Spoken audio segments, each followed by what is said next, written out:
Romero. It's all about old man strength and, well, 44, hey, maybe the new 30 as Romero gets ready to face Davis here tonight. Let's go to the numbers, John. Go to the numbers. Look at that 78-inch reach compared to 72.5. Yoel Romero is a guy who always is able to step inside. We'll see if Phil Davis can use that reach to keep him on the outside.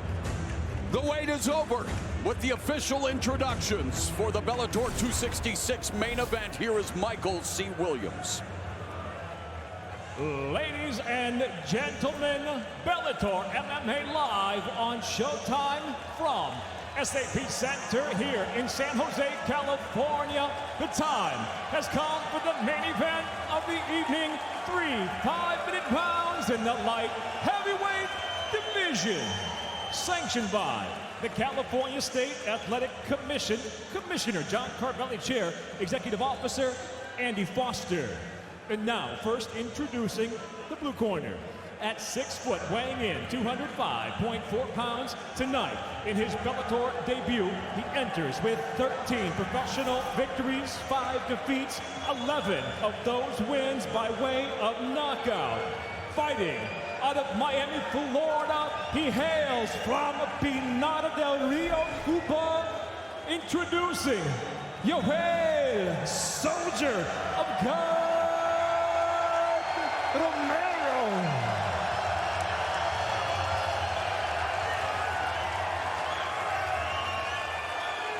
And across the cage, his adversary fighting out of the red corner.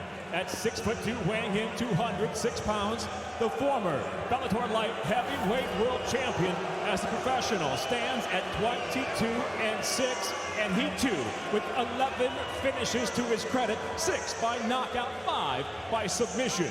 By way of Harrisburg, Pennsylvania, he fights out of San Diego, California, Phil, Mr. Wonderful Davis. In charge, your referee, Mike Beltran.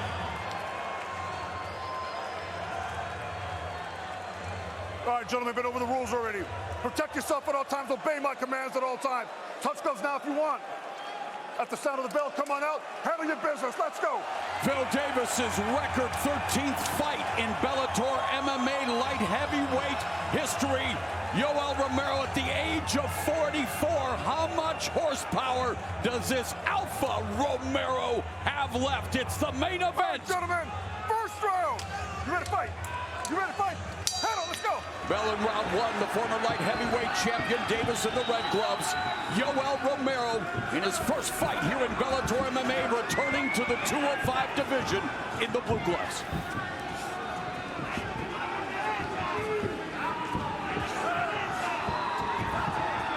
One of those unanswered questions is which Yoel Romero are we going to see? Are we going to see the guy that comes out and is explosive like he was against Paulo Costa, or the guy that just waits like the guy that fought Israel Adesanya?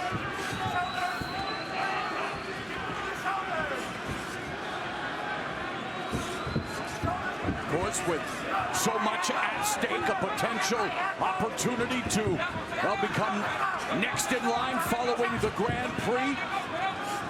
Semifinals, October 16th in Phoenix, Arizona, and of course, with Romero, known for those explosive bursts. And for Phil Davis, so many tools, so much talent, so much experience. And yet he said he needs something to motivate him. Yoel Romero motivates him, and he promises to be more aggressive. In fact, he said that this could be a one-round fight. I don't know if he was serious. This could be a one-round fight, but you're seeing right now, Phil Davis, look where his right hand's at. He's very calculated in his stand-up. That right hand is right up by his chin, protecting him. Good defense there. He knows that Yoel's got a very powerful left hand. He's cautious. That's called being smart. Take your time and feel things out. And Romero, well, he is known for bringing his vaunted power into the third and final rounds many times, into the late portions of fights. Yoel is known to start slow. That has been part of him throughout his career. And then as things happen, where his big knockouts come, is usually in the third round. His last fight stayed slow. It stayed slow the whole time.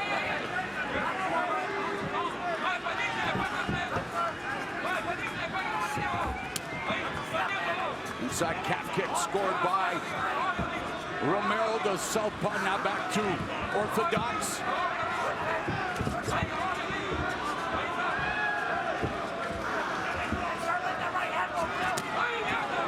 Davis checked that kick.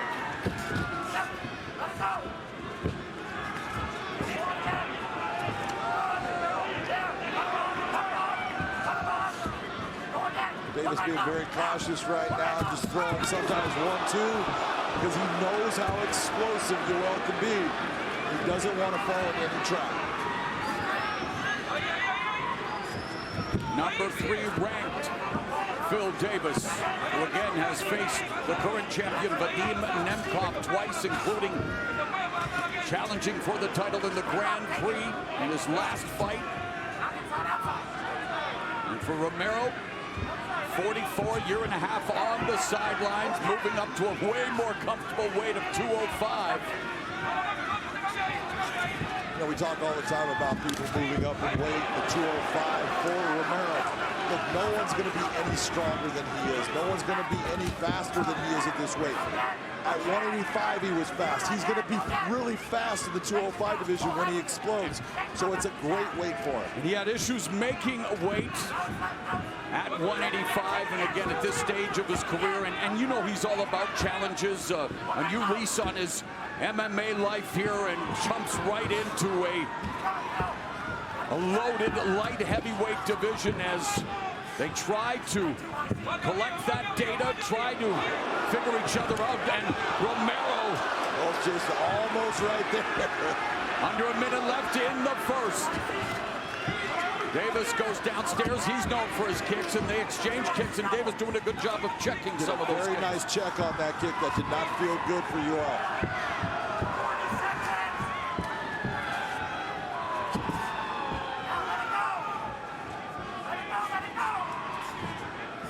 A lot of different looks Yoel's giving him different angles, different stances. But Yoel is not really being offensive. He's not throwing a lot right now. He's letting this round get away just on the fact that Phil Davis has landed better kicks and a little bit more volume with his hands. Davis fighting out of Azteca San Diego Boxing Club and 10th Planet Jiu-Jitsu. Romero representing American Top Team as we go to round 2. Big John McCarthy, how do you have it on your unofficial scorecard after one round? Unofficially, I've got Phil Davis taking that first round 10-9. Just not enough output in any fashion from Yoel Romero. You're taking a look. He hardly threw anything as far as what was landed. Not a whole lot by either guy, but at least the leg kicks that Phil Davis was throwing landed, and a lot of them were checked by Phil Davis when Yoel Romero was throwing them. Bell in round 2. Romero landed 12 of 24 strikes in the first frame. Davis landed 9 of 45. And in the kicking department, Davis a perfect 6 for 6, while Romero went 9 for 14 in that first frame. And no... Someone on that thing does not understand when a kick gets checked, you don't give it credit. Hey, I'm just reporting the numbers. Numbers don't lie, John. Yeah, guess what? Oh, 1-2. Executed by Davis, and the counter left by Romero. Very nice body shot by Phil Davis, going to the body with the left hand.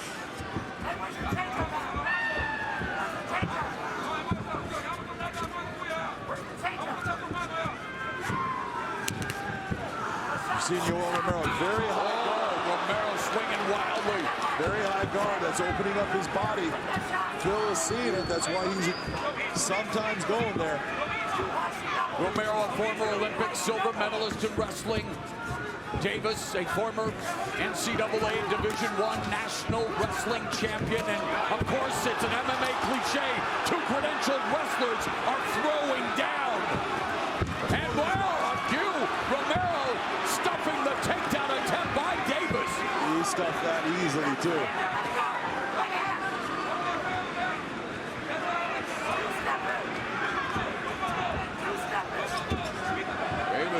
balancing, taking himself off balance with that sweeping left hook, but then going to the textbook 1-2, splitting the guard of Romero.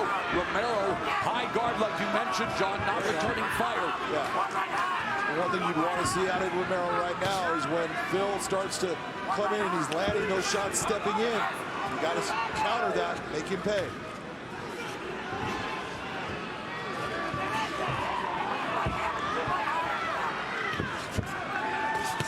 There's a 1-2 in the right cross, lands for Davis. Phil Davis needs to start stepping that up from a 1-2 into a 1-2-3 and then 4. Romero trying to defend like big George Foreman.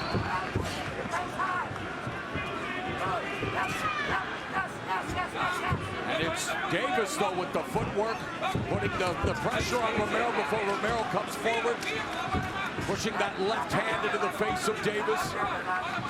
A lot of feinting by Romero, not a lot of offense. And when he does throw offense, wild and off balance. Yeah, a little bit off balance there, trying to land with some power. You don't say. Romero trying to land with power, my man. Romero does such a good job, though, defensively of just rolling and moving his shoulders, letting the shots, they'll touch him, but he's taking the steam off of the shot with that roll. Kept that. Davis almost off his feet, but you're right. Hit the target. And now Davis on the back foot, backing up and then coming forward with a three-punch combination, but doesn't score. There's an inside low kick by Romero, but then Davis lands a 1-2, and then the body kick, and that right cross definitely caught the attention of Romero. Romero can give him the faces, but those shots landed, and they landed with power. And Romero, as we mentioned, knocked out just once, stopped once in his career, and it came at 205. While Davis, he has never been knocked out or submitted. As durable as they come in the sport of MMA. Both of these guys are so durable. Out of all the fights between the two, only one stoppage. Pace beginning to pick up with 60 seconds left in the second round. Jab to the midsection by Davis. Got an NC2A champion wrestler, an Olympic silver medalist, and we've had one takedown attempt. As I mentioned, it's a cliche, right? When two credentialed wrestlers meet, expect a striking battle. That's it.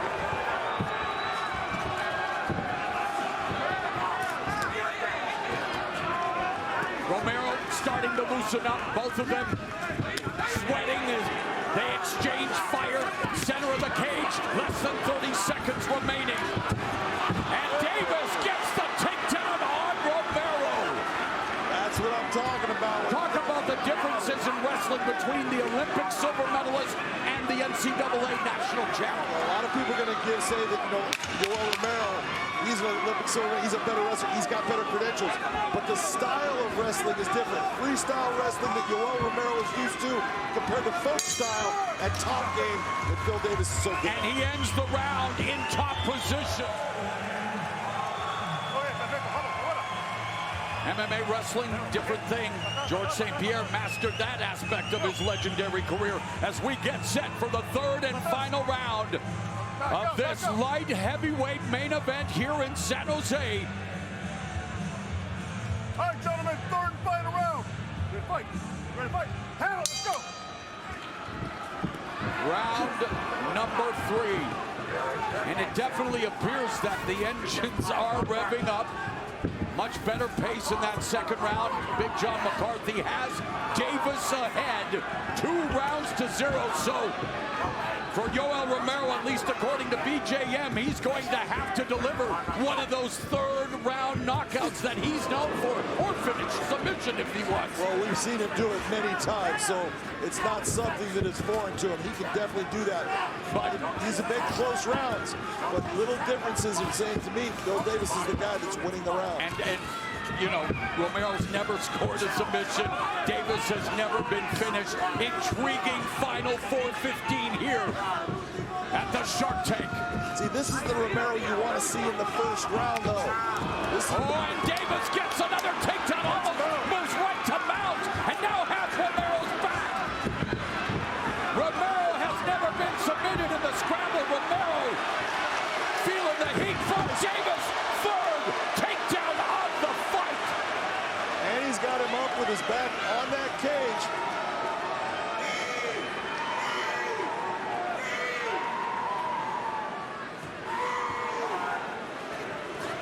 Nice knee to the body by Phil.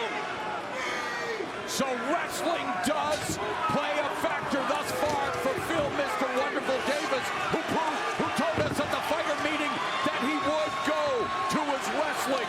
And he is doing it here in the third and final round, muting the fearsome offense of Yoel Romero. Beautiful job by Phil Davis in showing fight IQ and, hey, I can take you down and I can keep you down where you can't hurt me. This is a great opportunity for Phil Davis right here to just put some good shots on Yoel Romero. The Shark Tank has been the friendly confines for Phil Davis. He is 4-0 in this building and now attempting to go a perfect 5-0, looking to spoil the debut of Yoel Romero. Phil Davis on the ground. He's got a beautiful setup for his Kimura. He's got a great setup as far as an arm triangle and anaconda choke. He's got really solid submission. Oh, he's got amazing submission skills.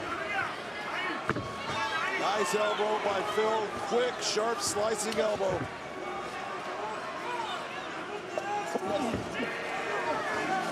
Phil Davis has fought the best of the best. He's been to the top of the mountain here in Bellator MMA.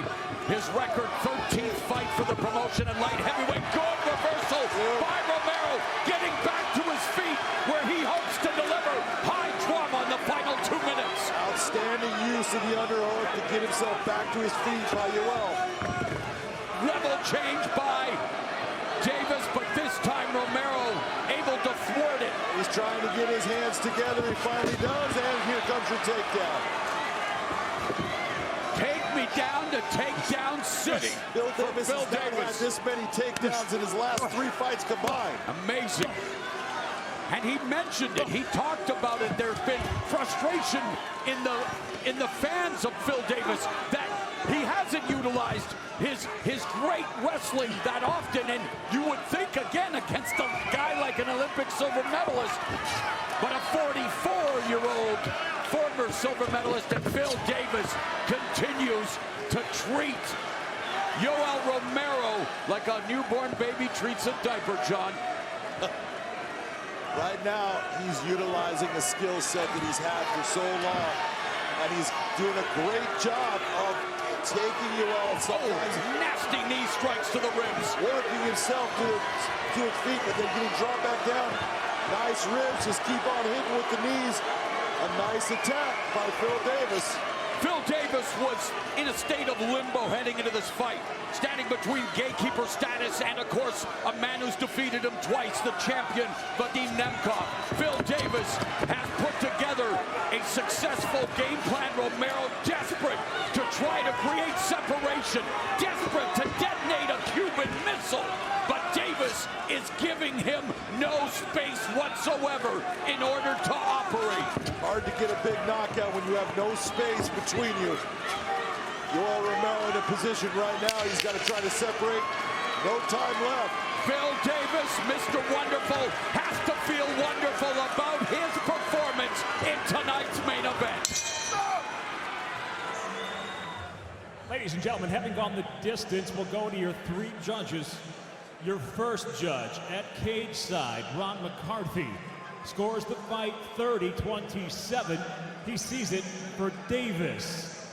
Your second judge, Jaron Vallel, scores the fight 29-28, scoring it for Romero.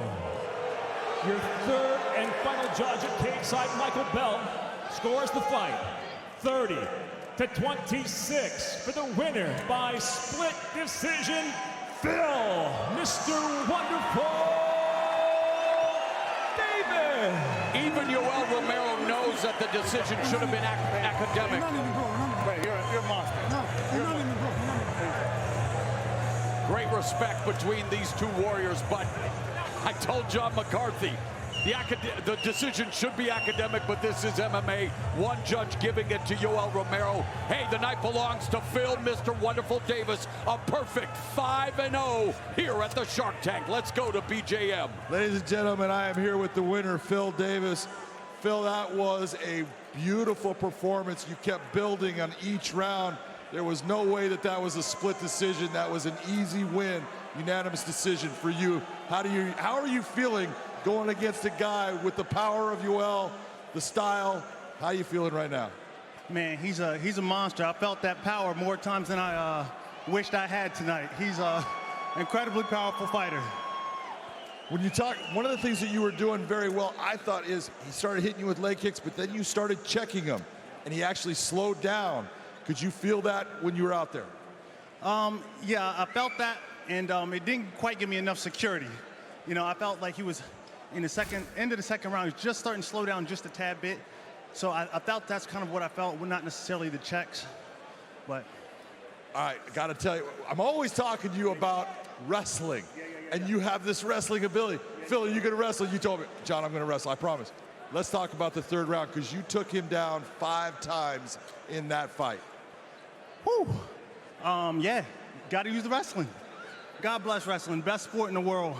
And you know what, John, I got something I want to share with you. 6 years ago, I was making my Bellator debut right here in San Jose. And I absolutely forgot. It's one of my biggest mistakes ever. I forgot to encourage one of my best friends, training partners, roommates, teammates at Penn State. He was in the hospital with cancer, and I forgot to encourage him.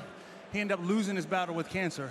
Now, I want to rectify that moment by just saying that my mom and dad are tremendous. They are everything that I wish the mom and dad could be, and they're just wonderful. Last September, 2 weeks before my fight with Lyoto Machida, my mom calls me and tells me she has malignant breast cancer. So she had to go and get that taken care of. Exactly 3 days later, my father told me he had aggressive prostate cancer. And then 2 weeks later, I had to fight the Dragon. And I really had to dig deep in a number of ways. And I just want to say to my mom and dad, they're still, by God's grace, they are still here. My mother's in the crowd. My father's at home staring at the TV crying. I love you guys, and I cannot do this without you. You guys are amazing. Ladies and gentlemen, please give it up for Phil Davis. Wait a second, ladies and gentlemen. One more thing. It's always been my honor, my pleasure to leave a party before the lights come on. You know what I'm saying? And I just want to take this moment to thank everybody that works for Bellator, Scott Coker, everyone that makes this traveling circus happen. I absolutely love you guys. I love fighting for you guys. Thank my sponsors. If you've never been through a pandemic, which I suspect all of you have, if you're an athlete, it's incredibly hard if you don't have sponsors. You don't have any money coming in. Very difficult time. So I want to thank all my sponsors. I love you guys, and I couldn't have made it without you. Last but not least, my beautiful wife, I love you. And I thank you for always supporting me and chasing my hopes and dreams. And to my 2 boys at home, PJ and Teddy, I told you I was going to rock it like rocket fuel. What's up? Ladies and gentlemen who are on your feet, give it up for Mr. Wonderful, Phil Davis. Hey, what's up, guys? This is Francis Ngannou. Subscribe now to the PFL MMA YouTube channel.